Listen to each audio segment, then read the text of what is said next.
a última ceia e a traição. Os sacerdotes unidos com o traidor. À medida que o tempo da festa anual da Páscoa se aproximava, e particularmente durante os 2 dias imediatamente anteriores ao início do festival, os principais sacerdotes, os escribas, os anciãos do povo, em resumo, o sinédrio e todo o grupo de sacerdotes puseram-se a conspirar de forma persistente contra a melhor forma de prender a Jesus e o matarem. Numa dessas reuniões, o conselho pecaminoso, realizado no palácio do sumo sacerdote Caifás, ficou decidido que Jesus seria apanhado com astúcia, com surpresa, e se possível já que o provável efeito de uma prisão preventiva poderia ser uma revolta do povo. Os governantes temiam, sobretudo um levante do povo galileu que se manifestava de forma orgulhosa, provincial, contra a preeminência de Jesus. E muitos deles estavam lá em Jerusalém. Concluiu-se então, além disso, pelas mesmas razões que o costume judaico de fazer dos ofensores mortais um exemplo para impressionar o povo, mediante a aplicação de uma exposição pública, em época de grandes reuniões gerais, deveria ser deixado de lado.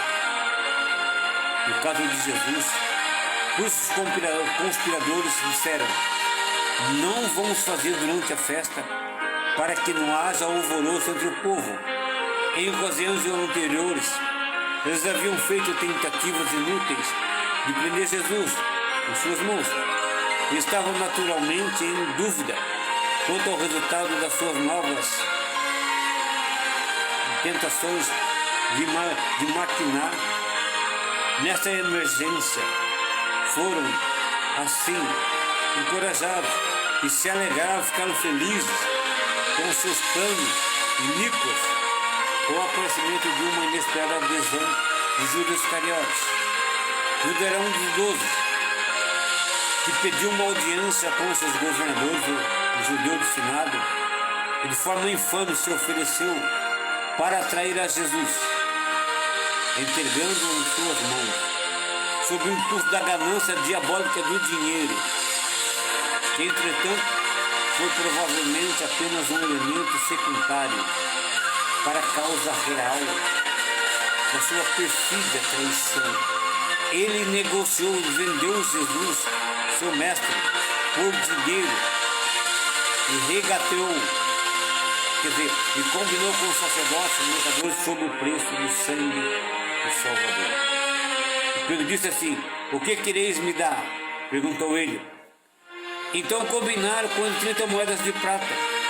Esse valor, aproximadamente $17 na moeda de hoje.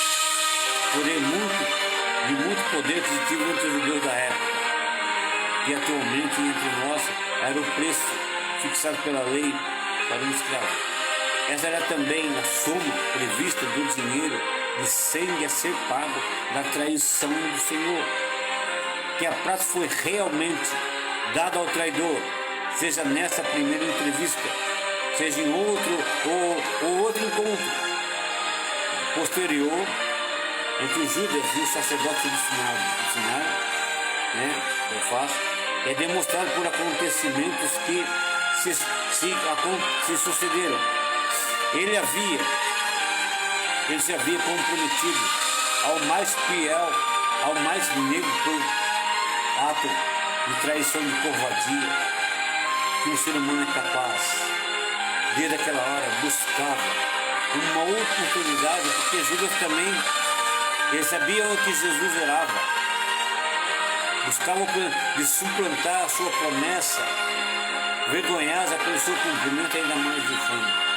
Serão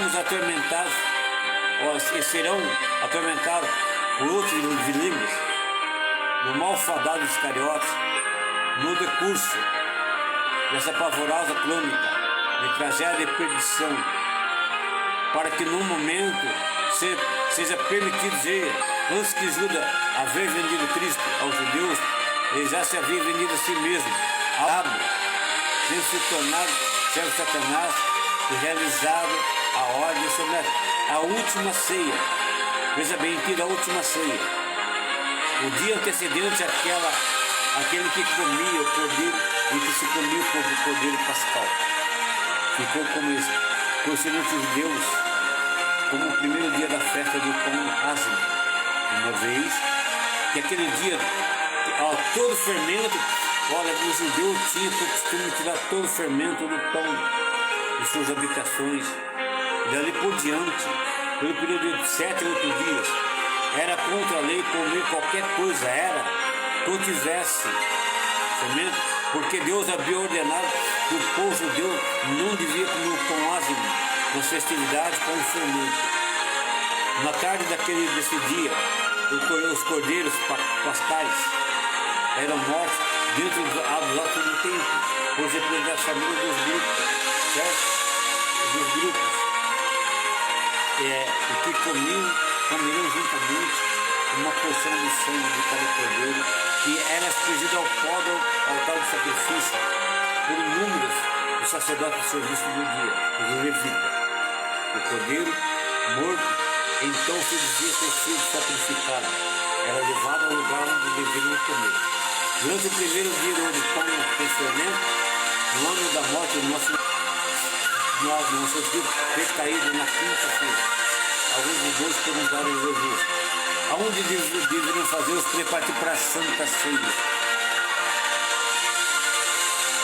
E Jesus trouxe a Pedro e a João para que voltasse a Jerusalém e apresentou: filho da cidade, e um homem que tem um cântaro de água, você encontrará, segue ele, aonde ele entrar você vai entrar também, e dizer assim ao homem da casa. O mestre disse: onde está o aposento que hei de comer a Páscoa com meu discípulo? Ele vai te mostrar um grande ambiente, um cenáculo mobiliado e preparado ali. Ali vocês preparai a ceia. Eles saíram e foram à cidade e acharam como Jesus tinha dito. E ali prepararam a Páscoa. No final da tarde, ao cair da noite daquela quinta-feira, de acordo com a contagem do tempo, no começo da sexta-feira, segundo o calendário dos judeus, Jesus veio com os 12 e juntos sentaram-se para a última refeição, ao qual o Senhor Jesus partilharia, dividiria antes da sua morte. Pressionado por uma emoção muito profunda e forte, Jesus disse o seguinte: eu desejei muito estar convosco e comer esta Páscoa antes que padeça, porque vos digo que eu não vou comer mais dela até que se cumpra no reino de Deus. E tomando o cálice, ele pegou o cálice, ele deu graças, disse: tomai e reparti entre vós. E tomando o cálice, havendo dado graça, disse: tomai e reparti entre vós, porque vos digo que você não vai beber, que eu não vou beber do fruto da água da vida até que venha o reino de Deus. O pronunciamento de uma bênção pelo hospedeiro sobre um copo de vinho que era passado ao redor da mesa para cada um descansar por sua vez. Era o costume de iniciar a ceia da Páscoa.